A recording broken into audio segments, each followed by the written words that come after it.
Right. Apabila kita menulis buku, salah satu soalan yang diajukan adalah bagaimana untuk menarik perhatian pembaca terhadap apa yang kita tulis. Okay, sebelum saya menceritakan tentang kaedah penulisan yang mempengaruhi pembaca, kita perlu memahami bahawa ada 4 jenis bahasa yang digunakan dalam sebuah buku. Ada 4 jenis bahasa yang digunakan dalam penulisan buku.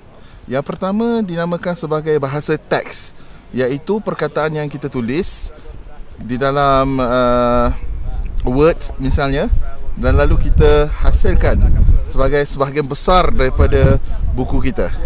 Teks mewakili majoriti isi kandungan dalam sebuah buku. Kemudian kita ada satu lagi yang dinamakan sebagai bahasa visual, iaitu bahasa yang diwakili menggunakan gambar, image. Ini sangat membantu khususnya untuk mereka yang lebih mudah memahami dan lebih menangkap apa yang cuba disampaikan oleh penulis melalui visual. Jadi biasanya apabila kita menggunakan visual, ia digunakan untuk perkara-perkara yang bersifat teknikal, proses ataupun analogi. Dan ada kalanya setengah penulis menggunakannya pada penghujung bab sebagai kesimpulan terhadap apa yang dibincangkan. Kemudian yang ketiga adalah bahasa audio, iaitu bahasa yang menggunakan perkataan-perkataan yang tertentu, yang mana apabila pembaca membacanya, mereka merasakan seperti penulis sedang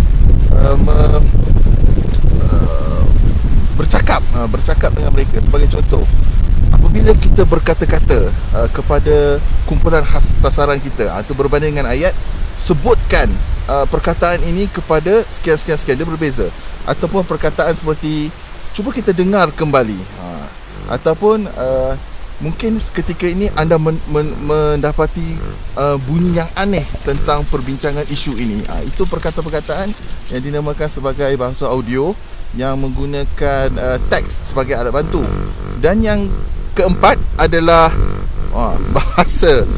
bahasa simbol, iaitu penggunaan simbol-simbol tertentu yang memberi maksud yang jelas dan mudah difahami pembaca.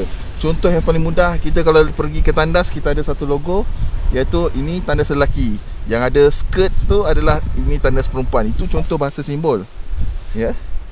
Kita berhenti di tengah-tengah ni. Jadi bahasa teks, bahasa visual, bahasa audio dan juga bahasa simbol. 4 jenis bahasa yang apabila digabungkan di dalam sebuah buku, ia memberi kesan dan momentum kepada pengaruh ke atas pembaca.